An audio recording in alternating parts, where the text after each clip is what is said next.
Welcome to episode 4 of the Integrated Human Podcast, where we explore holistic health, conscious living, and human potential, right? I'm here with a very, very special guest, a good friend of mine, known him for about 4 or 5 years now. Great person, is into the holistic lifestyle 100%. There's not one foot out, right? He specializes in plenty of things, right? He's a massage therapist. He's deep into meditative work. Breathing is a staple and a foundation in his lifestyle. I mean, this person might be the best handstand specialist I know. So movement is another thing, a part of his lifestyle. And he's been vegan for, I think, over 10 years, right? Fully plant-based, eating whole foods. So I'm really excited to jump in and introducing none other than Buddha Bloom. How you feeling? Hey, I'm feeling great. Thank you for the great introduction. And yeah, I'm happy to be here. Absolutely. Before we get into a Buddha Bloom, where did Buddha Bloom come from? What's the birth of that? So, Buddha Bloom came from, you know, me. Well, one, I wanted something that would stick with people, that was Yeah. catchy and would stay in the mind. It's easy to remember. Um, and two, it comes from basically Buddha being kind of like my philosophy and way of I want to live life, and bloom as like the tree of life, like Mhm. it starts as a seed and then eventually it thrives and it grows, it blooms. Blooming is Mhm. like it's it's when it's peak maturity, like so Right. that's how I feel about my life and being a Buddha is like you grow through it and then you want to reach that potential of blossoming, right? So Mm. Right. Turn into a flower. yeah. Yeah, absolutely. So you follow the teaching of Buddha. First, what is that? And if you can get into the depths and the foundations of that. So, I wouldn't necessarily consider myself or call myself a Buddhist, but I do follow many teachings of the Buddha. I think all religions, all philosophies of life I have come across and taken what I respect from it and utilize it in my life. Buddhism, isn't necessarily a religion. It's more of a philosophy when it comes to it. But in some aspects, it is a religion. Um, but Buddhism to me is about like, taking the right principles of right meditation, right thoughts, right actions, right speech, and putting that into your life. Most profound, obviously, is meditation, right? Like learning Mhm. how to sit with yourself and breathe and take take yourself into observation mode. Um, so you can see your thoughts, but not interact or participate in the thought making process for that moment of meditation. So you can let go of the ego identity and really identify, if you can identify who you really are, right? So Mm. I think that's my biggest key, right? Because like I come from my parents are Dominican. Um, I was born in Miami, but I grew up in Rhode Island. And, I guess I don't come from the Buddhist background or yogic background, but that's kind of what entails my life. Like that's what I follow. Like Mm. I've loved it since I was probably around 18, 19 when I was exposed to it. So yeah, that's kind of been my path since I've been exposed to it. Absolutely. Yeah, thanks for sharing. And like walk me through that process of, going into those meditations, and you talk about removing the ego and actually coming into knowing who you actually are. Like, with that being said, because I'm not fully deep into meditation just yet, I'm still extremely young into my journey. But for you personally, if you could speak on what that feels like separating the ego and actually coming into true self, if you if you experienced that, what was your experience like, and how did you feel? Yeah, so it's a beautiful process, right? It's just like your Mm, exercise journey or anything that you study and you're becoming prominent or professional in. The thing with meditation is like, how do you measure your growth in it, right? Like with exercise, you could see yourself either losing weight or gaining muscle. But with meditation, it's like, how do you see results? right. So like Mm, it would be probably like being more calm or having more, focus and concentration and less anxiety, things like that, right? But like when I first started, I just started, I read the teachings of Buddha and really thought about the other book was the Tibetan Book of Living and Dying. And in it mm, would talk about like meditation, but like visualization of, your God in front of you, whether that was the Buddha or even Jesus, just mm, visualize them with you in that moment and you meditating with them and breathing with them and, um, just being in their presence.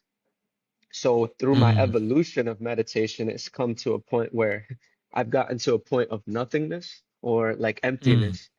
Um, and in that Eh, is like that is the presence that engulfs everything, right? Like we're we're in a space of emptiness, and in that there's the connectivity, if that makes sense. So my process now is I would say like just learning how to like slow my breath down. Like that's the first major key is slowing how I breathe because that will build up the carbon. So from a scientific point of view, it's building up carbon dioxide, which will increase blood circulation, activate the parasympathetic nervous system, and get more blood flow, and cerebrospinal fluid into the brain, which will, mm, produce you be optimal for the endocrine system, like you're producing more hormones in the pineal gland as opposed to more hormones in the adrenal glands, which is, cortisol and stress hormones to combat right. like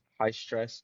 But when you start to secrete more hormones and regulate that in the mind, you produce, serotonin, even dopamine. So you're not getting your rewards from the external world, you're getting it from your internal just Yeah, from breathing, right? right. So I guess that's my process now is just learning how to slow down. Mm, and that's a beautiful segue because I wanted to talk to you about breathing and being like most of us don't even know how to breathe. And Mm. even if we think we know how to breathe, we actually don't know how to breathe. As someone who does know how to breathe shows us the right way how to breathe. So if you could walk us through a process of what it means to actually breathe properly. All right, so the first step would be all breathing is through the nose. That's first and foremost, Mhm. even while running, right? They say Even while breathe in through running. yeah, a lot of people emphasize, exhale through the mouth. They'll say breathe in through the nose and exhale through the mouth while running, which is counterproductive because all breathing, your nose filters the air. Your to breathe through the mouth was an emergency use. Like when you're sick Mm, and your nose is clogged, the only thing you want to do is breathe through your nose, right? When you're breathing through right. your mouth and you're sick, you're like, what the heck? Like, I need to Yeah. get over this, right? So first is learning how to breathe through your nose. Second is breathing deeply. And when I mean deeply, like when they say take a deep breath, most people take a deep breath into their chest. They're like, when I say breathing deep, I mean deep as an iceberg, like deep into the ocean. You only see the Mm, layer of an iceberg, only about 10 to 20% is above the water. The 70 to 80% is below the water. So breathing deep, I mean deep into your abdomen with your diaphragm. mm, mm, Second is breathing lightly, actually. So breathing light as opposed to breathing fully. Now, breathing mm, a full breath in is a meditative breath or even a breathing exercise, right? But breathing lightly is not the same as breathing shallow. Shallow is the mm. opposite of breathing deep, but breathing light Okay. is the opposite of breathing fully, if that makes sense. Mm. So So breathing breathe, shallow would be mm, breathing through the chest. exactly, because that's Okay. surface level, like that's your top level. Breathing Right. deeply as is into the abdomen. Breathing Right. shallow is up here. Now, breathing light, you can still breathe deep into your belly, but only breathing until your belly opens up. And then in Mm. yogic, there's something called the full complete breath or the yogic breath, whereas you first fill up the abdomen and then it moves into the chest. That's a complete breath. Mm. But breathing light is just breathing into the abdomen. And then the third would to Mm. be breathing slowly. So where you slow the Mm. rate of air coming in and out of the nose. And when you can see Mm. that the rate slowing down is when you know you're getting into a good tune. I actually I was telling you I was in the process of creating an app where it shows all this. Like you can show Mm. see the frequency of one, the breathing depth, and two, the amount of time. So it's like a sine wave, like a brain wave. Um, it starts small, that's breathing lightly, and then the full breath is, but that same Mm. full and light breath can still be 4 seconds in and 4 seconds out. It just determines. Now the second step is the breathing depth. So Mm. that's why I created the app, so you could kind of have a visual of how your breath coincides with your heart rate, your brain waves, and it's in essence the energy, the frequency of it. Right. Wow. And what's what's the well we now understand the difference between a light breath and a deep breath and a full breath. Now, is there certain applications for each one, or do they all kind of facilitate the same function inside of the body? In essence, they all facilitate the same function, and it can be applied independently. For example, to Mm. breathe light, you could still breathe light, but breathe fast, for example, and that would be a Mm. breathing exercise.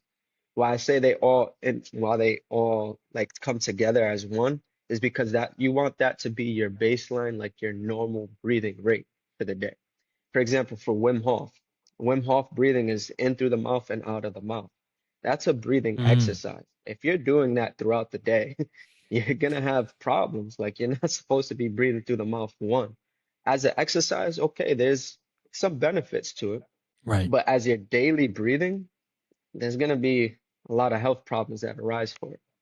So that's why I Yeah. say as all in one, that should be your breathing normal deep breathing rate. Now, Mm. independently, like I was saying, you could breathe light but breathe fast.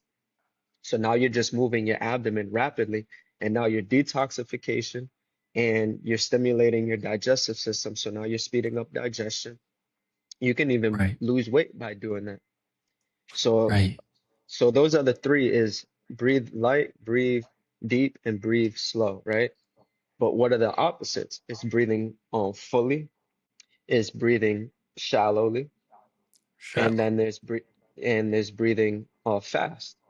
So if I was to do a full breath, it'd be like, and if I was to do that rapidly, now I'm cleansing the body and I'm moving all this stuff out of Mm. my body just through that simple breathing exercise. If I'm breathing like that throughout the day, they call that chronic hyperventilation, which is something that's not necessarily diagnosed in times because it's like hyperventilation, for example, is when you overbreathe, right? Mm. Chronic hyperventilation means you are overbreathing for a very long period of time. So it doesn't get diagnosed because we don't necessarily go to doctors to measure how we breathe in general, you know? Right. It's not something Right. that the Right. doctors come and diagnose anymore. Right.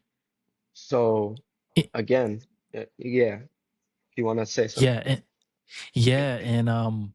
And I'm quite sure since you are a massage therapist and a yoga instructor as well as into breathing that posture has to play a huge role because if you're rounded shoulder and your chest is enclosing or concaving onto your rib cage Well, that's stopping the amount of air you can intake through your diaphragm, which will block the amount of deep breathing that or breath or air that you can intake just due to your posture, right? Yeah, definitely. It's funny. I got a massage like last week, and I do this in some of my practices. Some people don't like abdominal massages, Yeah. but it's very powerful. Like your posture just opens up when your abdomen is relaxed, you know. Mhm. When your abdomen is relaxed, you can breathe deeper. You start to breathe into your belly. Most people breathe in their chest because they're so tense in their abdomen. Like the Hmm. diaphragm is the muscle that you use to breathe. Like your bicep, you flex when you're lifting something, your triceps when you push, but your diaphragm literally is contracting every breath you take. Mhm. So if it's working 24/7, even while you sleep, when does it relax? When it relaxes is on the exit, even deeper when you hold your breath out. And most Mhm. people aren't holding their breath at all. If they do, they're doing it one unconsciously and two in a tense manner where they're holding in anger or they're holding because they Mhm. got anxiety or fear. It's not holding in a conscious manner. So that also can lead to, again, going back to posture, biomechanics, and biochemical reactions. The biomechanical is your posture, how that relates to your breathing. Obviously, some people have operations or surgeries with which it gonna impede, and that will in turn affect their breath. But if you don't have any of these and you can train your body to stretch, you can affect your breathing just through posture and um stretching your body, right? Like Right. stretching the front of your torso and even compression, like forward folds, contraction poses, flexion Hmm. poses. Flexion. Um, yeah, because that will help with the exhale, which releasing everything. More of the opening Hmm. postures will help you get more air into your body. Right. Um, Right. and then biochemical, that's gonna go into food, which about nutrition. How will that affect your Yeah. breath, right? People don't even Yeah. that's a whole nother Y- thing. Yeah, and that's interesting because I heard something where I heard someone say that sugar is extremely acidifying to the blood, which immediately puts you into a sympathetic dominant state and increases the amounts of breaths that you take per minute, like hyperventilation. It actually makes you Exactly. hyperventilate because it's acidifying the blood and your body's compensating to bring more oxygen in. And now you're just, Yeah. So revved think up. about it like this. Dr. Sabi, right? He was very prominent on the alkaline, acidic Yep. foods and how it balances and why it causes diseases. Now let's take it a step deeper, is that your breath can the inhale and exhale is basically the alkaline acidic balance, right? So oxygen is alkaline. That's what we Mm, breathe in. And carbon dioxide is acidic. That's what we breathe out. However, there's something called the Bohr effect in science, which states that in order for oxygen to transfer to the cells, you need a concentration of carbon dioxide in the body for the oxygen mm, to transfer. For example, a person can pass out or even pass away through hyperventilation. For example, if they're running a marathon and they're breathing so heavy that they breathe out all their carbon dioxide and there's all the oxygen that they're breathing in can't go to the cells anymore, they could pass out mm. from that. So the key Wow. would be to slow down while you're running, stop breathing out through the mouth because you're losing so much carbon through that. And three would learn how to train how to hold your breath out, even for a few seconds Mm, while running. It doesn't have to be a long, but just something to recalibrate. And why I'm right. going into with the food part is that if you eat a lot of acidic foods, your body will compensate by breathing more to get more Mm, oxygen to balance out the acidity. If you're eating alkaline foods, your body will start to breathe less, so it can build up more carbon. And again, you're slowing down the breath. That's the whole point of eating alkaline, is so that you can breathe mm, less. That's why Mm, yogis would eat a vegetarian or vegan diet, alkaline diet, so that way their body would go into a state of rest, so they could breathe right. less, right? So again, like you were saying, the sugar, it causes you to hyperventilate because it needs to balance the blood pH. It's Mm, crazy. right. And it just Wow. makes complete sense when you understand it like that. Right. Absolutely. Wow. Wow. No, thanks for sharing that. I think, I think we got breathing down pack. I think people can understand now why, yeah, breathing is important, what it's doing, bringing in oxygen inside of the cells, but that's only going to take place if you have the counterpart carbon dioxide, and that comes through breathing properly, right? And learning how to hold that exhale, which is relaxing the diaphragm, right? Yes, yes. So, yeah. And then, you know, the different levels of breathing deep, breathing light, and breathing fully, right? Breathing light, breathing slow, and breathing deep. They call it LSD. Mm, LSD. Light, Oh, slow, man. Hold and on. deep. Hold on. Hold on. Hold on. Hold on. So LSD, light, slow, Slow deep. and deep. Wow. Hey, moving on, man. Moving on. So I want to talk about massage, right? So you're a massage therapist, and you specialize in shiatsu and Thai massage, right? Yes. Right. Okay. So so massage is like, it's something that's not important to people, right? Unless they have the finances, or it's just not really on the hierarchy of like something that is prioritized, right? And I think it should. And hearing your opinion, I kind of want to get your perspective on why massage is so essential. Granted, the fact that people don't really, look at it as a pillar of health, as, let's say, nutrition, right? And coming, or being in this world, like, I would deem massage as a pillar, period, simply because of the postures that we're in day to day, whether it be on the computer, on the phone, the beds we sleep um in all different types of poses and stances that we have in our modern day. Muscles will tighten and lengthen very easily. So having a masseuse is just extremely important.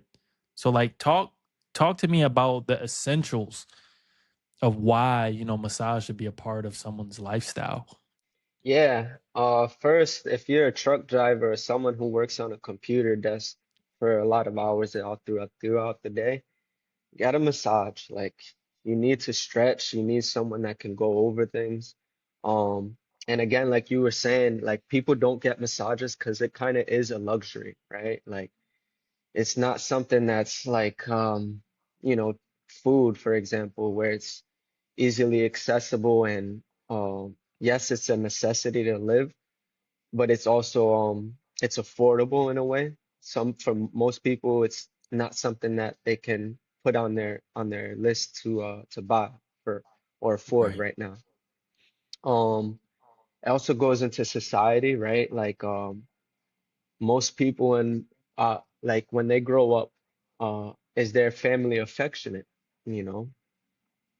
We learn touch through family. Some people Mm, learn touch through improper means, and that's when it becomes, sexual assault and uh like they just don't have a good understanding of touch. mm, And I think even they had a study when I went to massage school, which we had to read about during when we were studying, was that kids that were like through orphans, or yep. orphanage is the kids that would grow up there, they did a study on, human touch and how the kids that were touched, for example, had better learning capabilities and learned how to deal with stress better, as opposed to the kids who, they didn't have no family. So they weren't getting Mm, any human touch or interaction, and how that affects their development. Just that, hmm, just a hug, you know what I mean? So never mind someone going able to. Like I feel like massage therapists are uh in ways a doctor. And I say that Mm, because they're scanning your body. Like they're going through your body and be like, "Hey, do you know you have this here? Like you have a little bump here." He's like, "What? I never even knew I had that." You know what I mean? right. So it's someone that can get an another perspective, another point of view of your body other than you, that can go through and see and say, hey, this may not be normal, or this is something you want to address, or you got some tension here. You know, I could kind of spot where people are holding tension based on their job or what they do day to day on their exercises. Um, so yeah, it's essential because it's like you need an external point of view, someone that can get another perspective on what's happening inside of you, you know? Mhm. Right, right. Wow.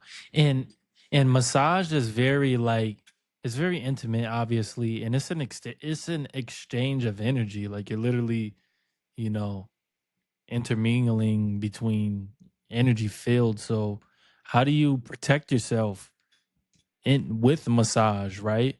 Granted, the amount of people you touch and you don't know, you know, the energy that somebody carries. So like what's your like I know because I worked in a massage slash wellness clinic, and one of the things that the massage therapist said they did was between each client, they would rinse their hands with salt Hmm. water, because it will help detoxify whatever energies Yeah. that that specific person has. So like what's your kind of ritual and how you stay cleansed and you know stay open to people.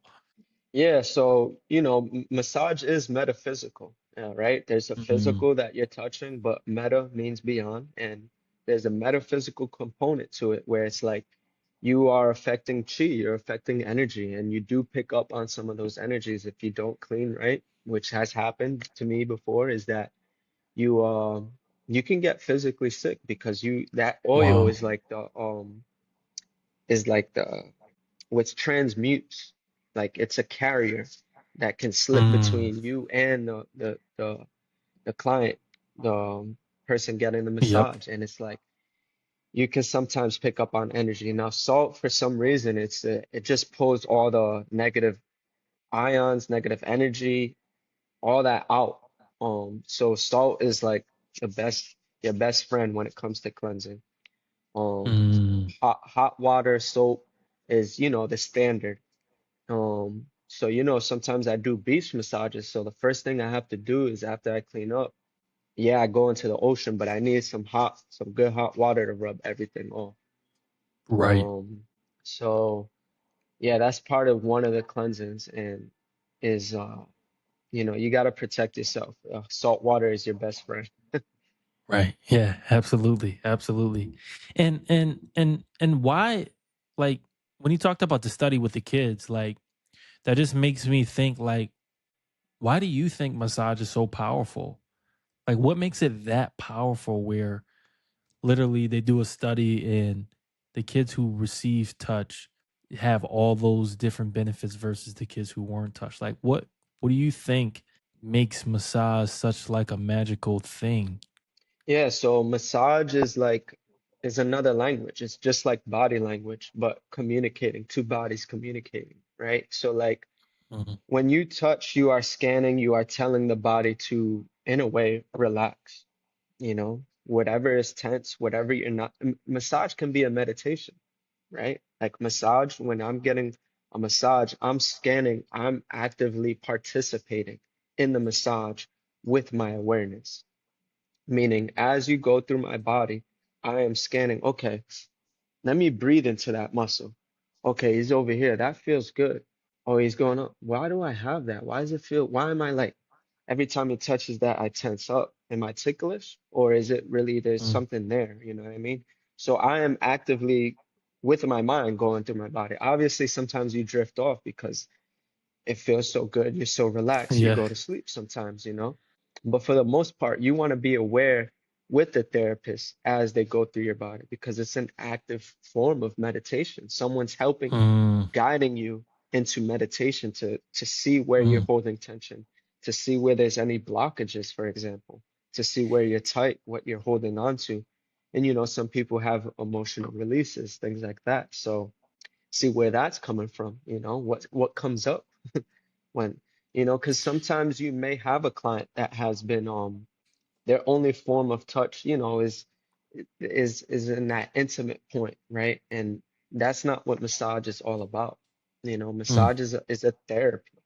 It's supposed to help you release, uh, increase blood circulation, get into a state of deep relaxation. And yes, the intimate part is is for couples, you know what I mean? And I think why it gets the bad rep is because most people don't know how to touch people. Like mm, we only see touch as sexual, as instead of mhm, touch as a therapy. Um, that's mm. why most people, they from different cultures, they don't want another man touching them, especially Yeah. Caribbeans. Like, yo, I don't want no bati man touching me. What the hell? You know what I mean? It's like, Yeah.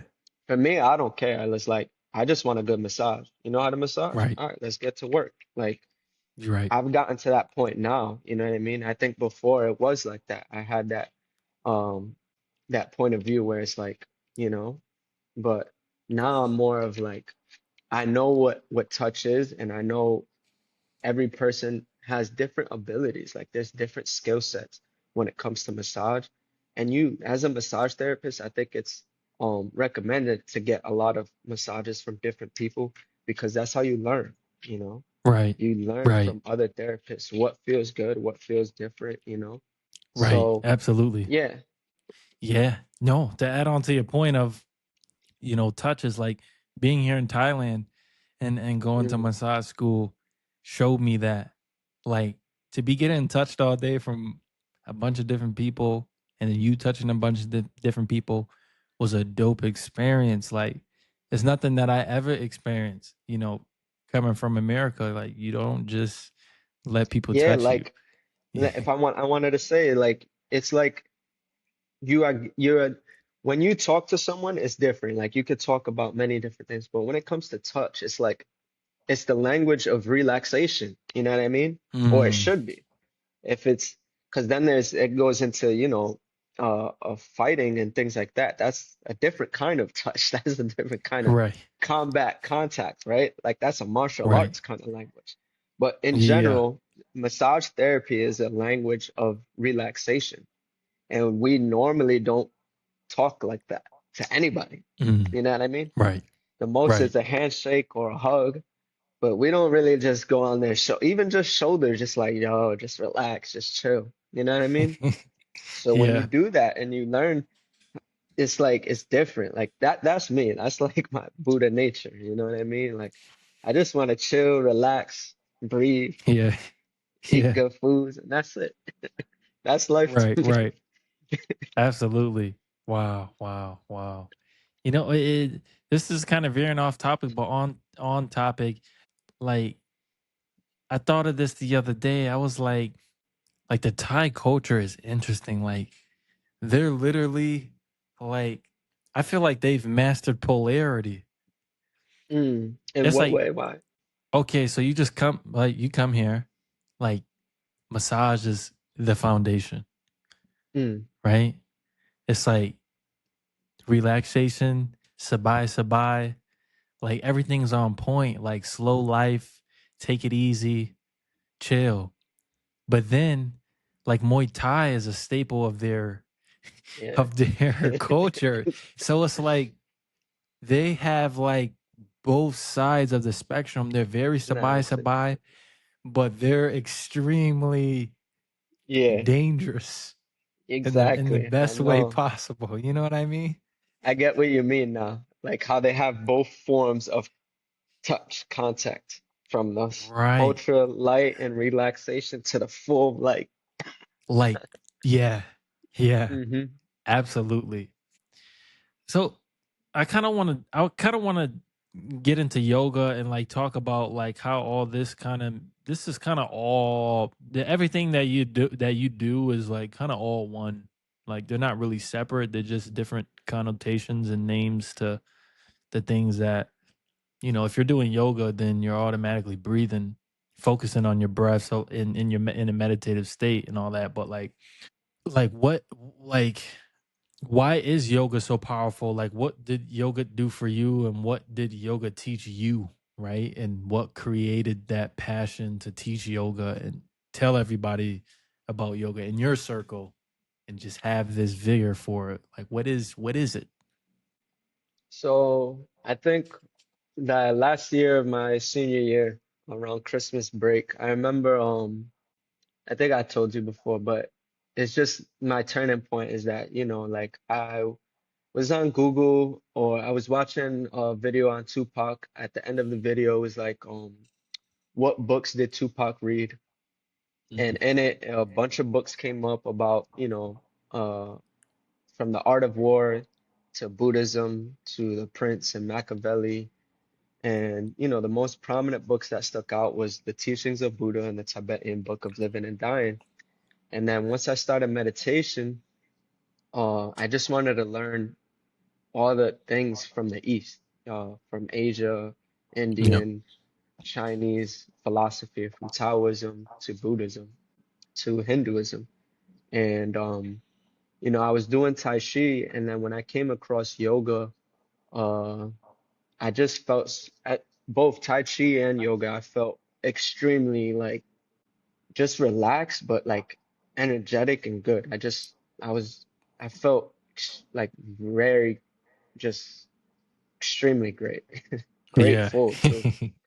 Um, and so I stuck with it, and with yoga, uh, there was something about it that I guess the postures and just my ability to like just be with it. Like I remember one day I just did like 4 hours of just going through the postures just by Wow. myself, just like, okay, I'm gonna hold every posture for at least 5 breaths. And I did like every Wow. single posture, and I just was just in a state of just learning about me, myself, and the world through it, right? And Wow. I also wanted to say, like you did mention how all of this is like related to yoga, breathing, massage. And it's funny because even, in Thai massage, the doctor is Shivago, right? Shiva, Hmm. Shivago. There's a similarity. Exactly. Even even the Buddha came from India, you know what I mean? He was born in Mm-hmm. Nepal, got his enlightenment in India, and traveled east, and that's Mm-hmm. how everything went from yoga to even Kung Fu, came Mm-hmm. from the Bodhidharma, one of the disciples and students lineage of Buddha. Right. So it's interesting how all of it goes back to India and yoga. They call it Thai yoga. Some people call Mm-hmm. Thai massage, Thai yoga, massage, Vedic, Thai bodywork.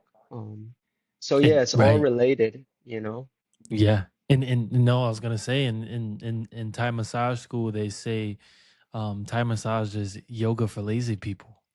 Mm, yeah, exactly. Yes. So if you're If someone, you know, if Yeah, if if you're you're someone that yeah, can't go to the studio, get a Thai massage. right, exactly. Exactly. We will do the poses for you. Is something interesting? Do you know where foot reflexology uh originated from? Do you know who created it? I'm not, no, I'm not sure. People would say Chinese, right? The Chinese would Mm, have originated, but in school, I learned that the Egyptians created foot reflexology. interesting.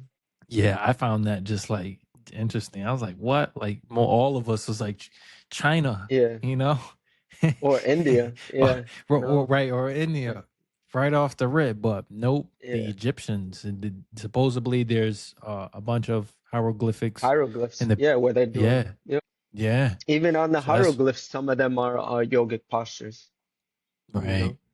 I Yeah. mean, it's the thing with it is just like it's just the human, you know what I mean? Like it's Mm, just whatever we call ourselves moving into a posture, we're gonna be like, oh, that's gymnastics, oh, that's yoga, oh, that's this and that. Mm, It's just the human body and its capabilities. You know what I mean? That's why I see mm, yoga as a science of anatomical expression, right? Like mm, you learn anatomy and its functions, and but no one goes over like the anatomy of the body in its expression, meaning like mm, every possible position of the body that it can be in, you know? Like mm. we don't think that's a science. You know what I mean? I think that's a whole science that we should know. That every Right. body, literally every single body should be able to do. You know what I mean? Obviously, Absolutely. everyone has its, injuries and surgeries, whatever, but every single the body should be able to embody it. Right. Yeah. Yeah. And do you think, like, what would you is there anything that you'd say people do wrong in yoga? Like, is there is there things that we could adjust in the understanding of yoga, the practice of yoga? Like, is there an adjustment that we could make? Is there something that people are doing?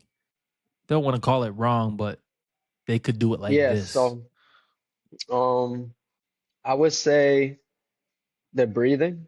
Mm, It's funny, one of the teachers that I look up to, Dr. Simon Oliver Borg, he mentions like in the first 10 years of yoga students, they breathe faster. Around their 10th year, they learn to slow down. And I didn't get it at first when he was saying it, but it's going back to what I was saying in the beginning is that we got to learn how to slow down our breath. mm, When someone mentions take a deep breath, we usually think take a big breath. When take a mm, deep breath means to breathe deep and also indirectly means to breathe slowly. We should say that, but taking a deep breath means take a nice, slow, deep as in downward breath. Now, when we go into yogic practice, it's if they're not practicing ujjayi breath or again, these are all breathing exercises, so yeah, it can come into play while you're doing your yogic practice. But for the most part, when we go out of yoga or we come off the mat, because if you're a yogi, you never practice, you never stop doing yoga.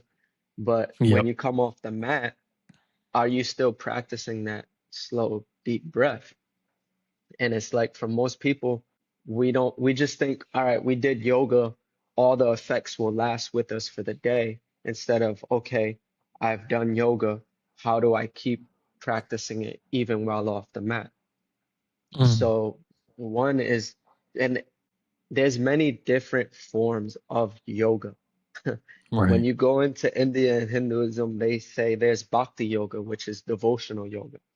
There's jnana yoga, which is the yoga of the mind, intellectual yoga.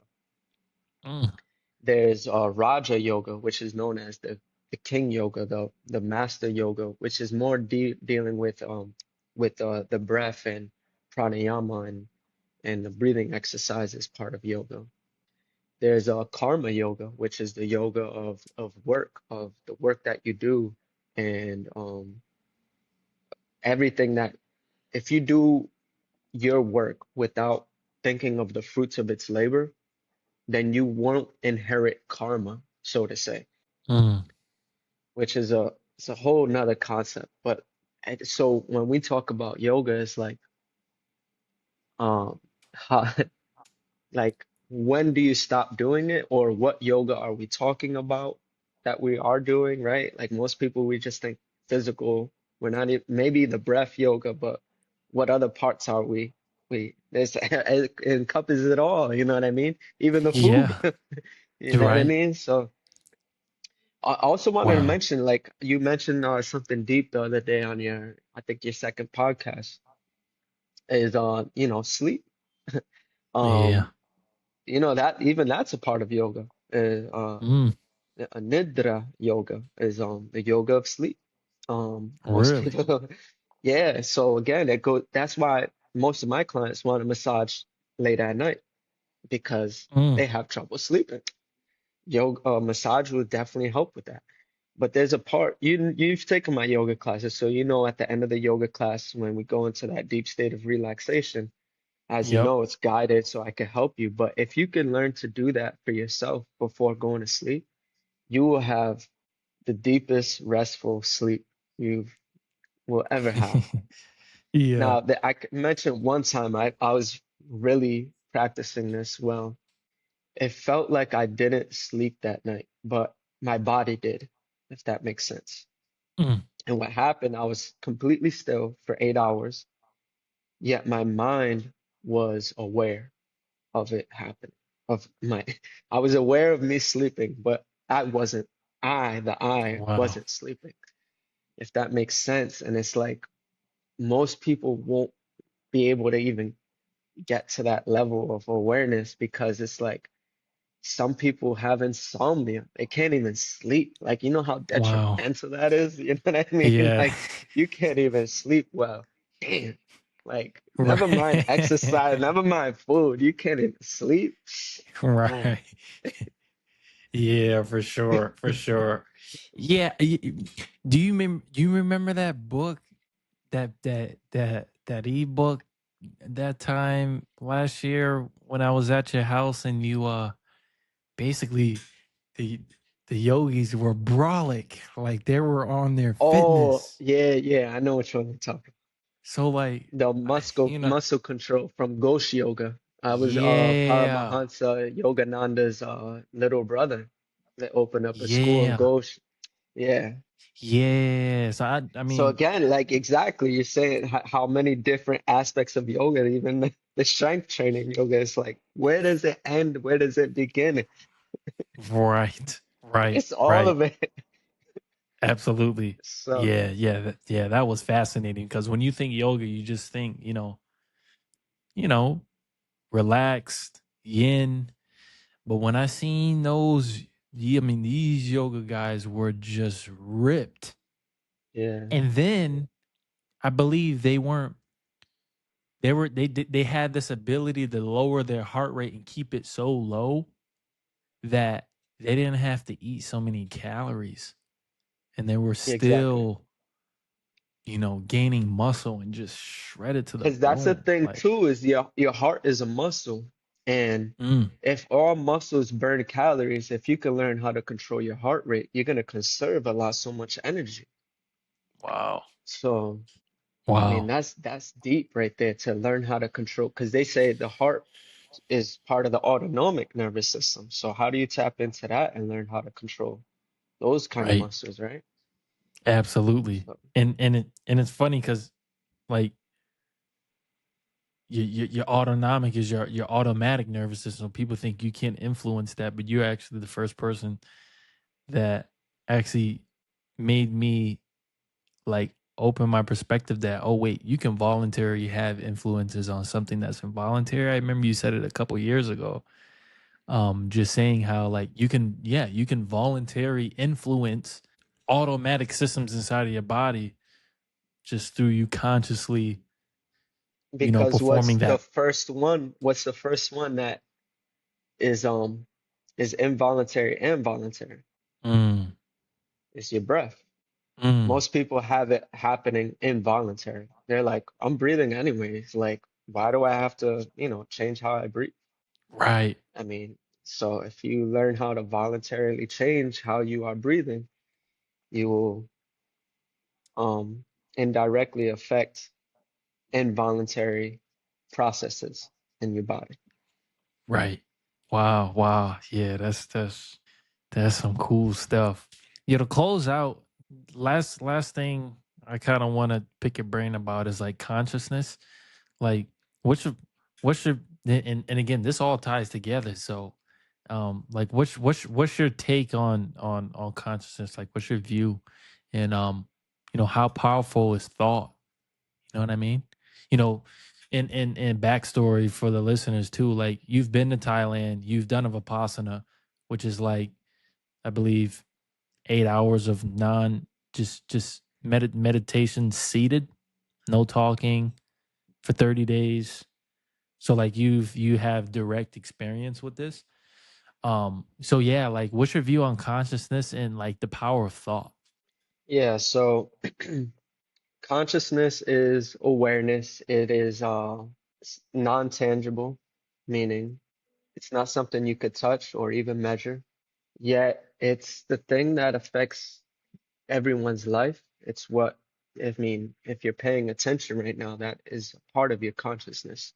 So Mm, when you have an effective, when you're effectively utilizing your consciousness, you are more present in the moment, right? Like whatever you are doing, put your 100% attention into it, and you will get 100% results back from it. When mm, you do things where you're half paying attention, you're multitasking, you're not fully there, and it leaves room for errors and mistakes. So consciousness is you want to be fully aware, but they teach us about outer space, but they don't teach us about inner space. mm, Meaning they teach us all about everything happening outside of us, and not just even outside it, even outside of this earth. But they mm, rarely teach what's happening in us. And once you begin to bring your awareness inside of you, that's like the light switch which happened inside for my life. It's like, okay, there's so many things happening within me, which then goes back to your thoughts, right? Like you want to talk about consciousness and thoughts. Most people, when they say, oh, meditation, I have people talk about, I can't meditate. I had this, I call it hallucination, but it's like I started like, doing these things and this angel and this demon appeared. And I'm like, that's your thoughts, man. That's it, like yeah. that's not no, that's your thoughts, bro. And it's like that's just the first time you began to pay attention to your thoughts. And when Mm, it did, it's like all these things came up. wow. So you mentioned Vipassana, and that was one of the big things is like in Vipassana, you become so still and so present with yourself that even the good thoughts and the dreams and ambitions become a distraction to the practice. Wow. Now, I'm not saying that it's not good to have ambitions and things like that, but when it's time for meditation, all of that goes to the side. And the whole thing about meditation is being present and conscious. I'm aware that these thoughts came up and I can recall what I was thinking in that moment. But for that moment, I drop it and I'm fully present with my breath and I'm fully present with the circulation, my heartbeat and my posture and just everything happening within me. The four Mm, points of Vipassana is first the inhale, the exhale, the body, the position, and then certain points within your body. So I take that same thing with me during meditation and awareness is you know, inhale, exhale, my body position, my alignment, my posture, and certain points within your body that you keep going through. So it's like a wave that you keep bringing your awareness. And when you start to move your awareness within you, you are moving energy. You can mm, if you can move your awareness, you can also begin to relax parts of your body at will. mm, If you're tense, if you're going for a public speaking or you're going for an interview or something, and you feel tense, and just place your awareness there and slowly it'll dissolve and relax. And then into mm, your thoughts, you can, if you can become aware of your thoughts, you can start to think your thoughts because most people have their thoughts thinking for them mm, instead of you thinking your thoughts. And then you can mm. start to you read in the book on the subconscious mind. So it's like you Yeah. begin to Yeah. you you plant your seeds. You know what I Right. mean? And Right. you also water your seeds. It's not just Mm, planting your seeds and letting them wither away. It's planting your seeds and watering them. And mm, then as they bloom, you begin to enjoy the fruits of your labor, which is simply through your thoughts. mm. Yeah, that's powerful. And getting into that book definitely is kind of sparking like motivation to do like more mind work because it's like, dag, like it really is everything. You know what I mean? Like it really is everything. It's crazy, and it's like, dang, if you don't have your like I mean, it's good to have a good mind, but what if you just have everything? What if you just have it mm, on smash? Like mm-hmm. you got full control. You know what I mean?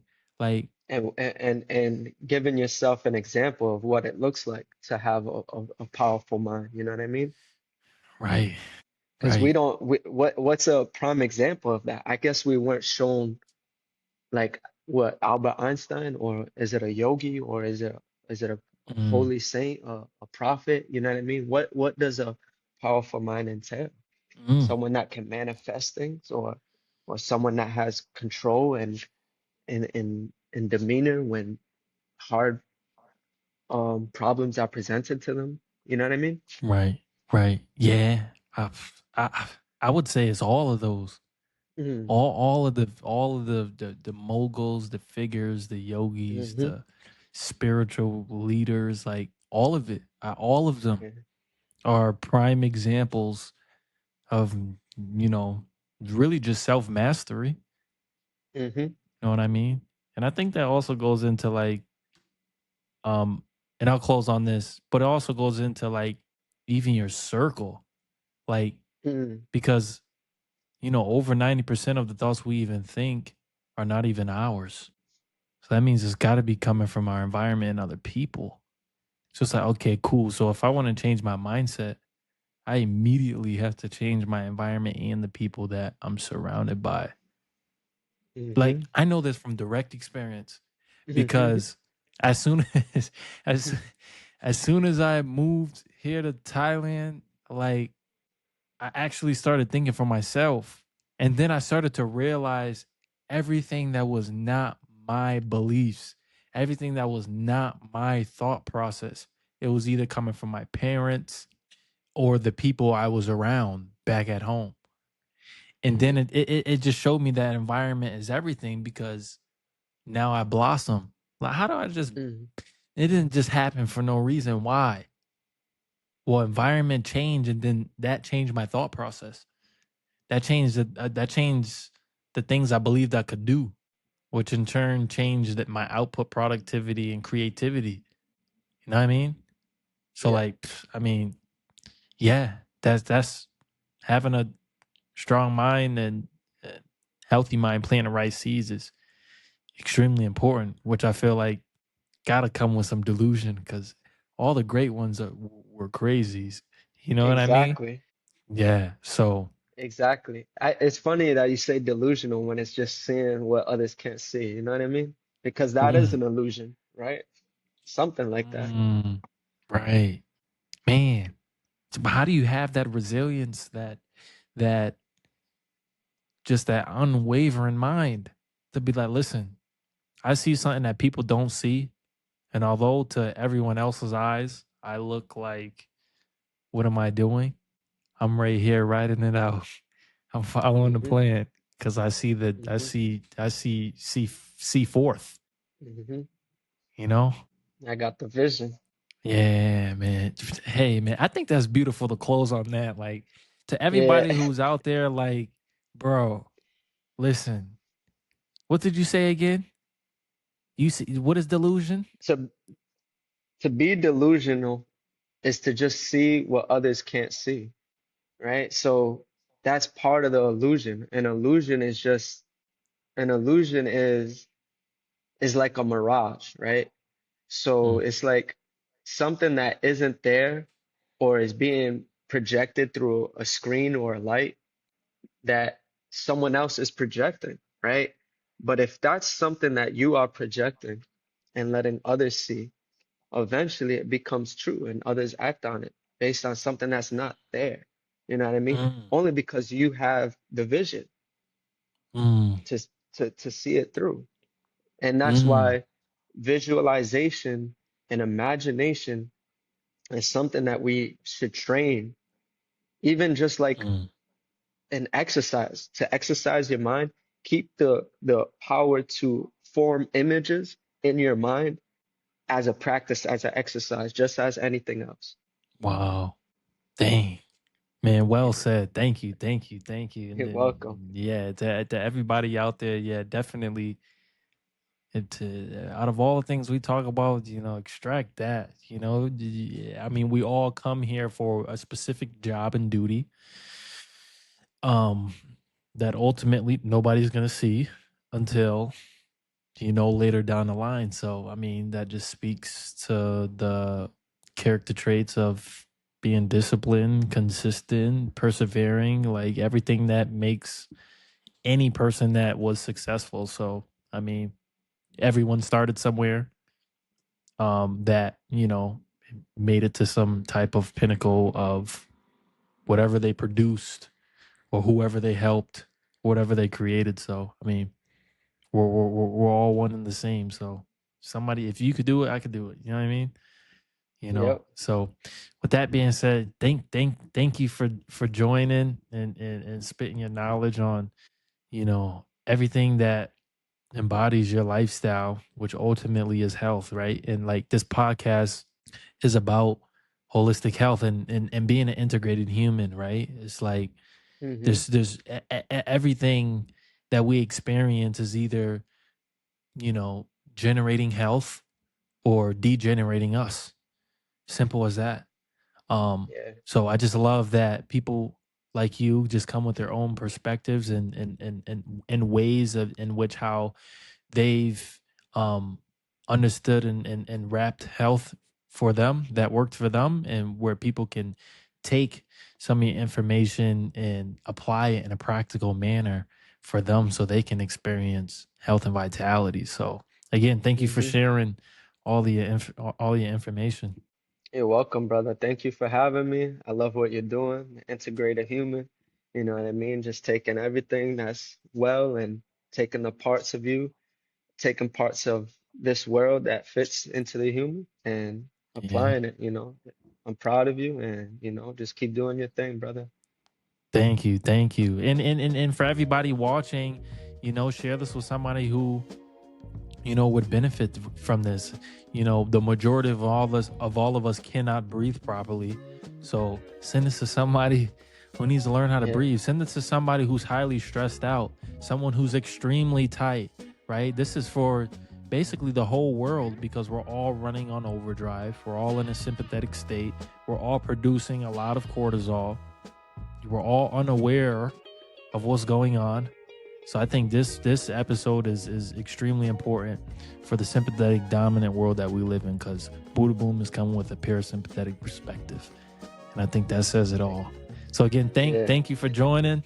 Until next time, and we'll see everybody in the next episode. All right.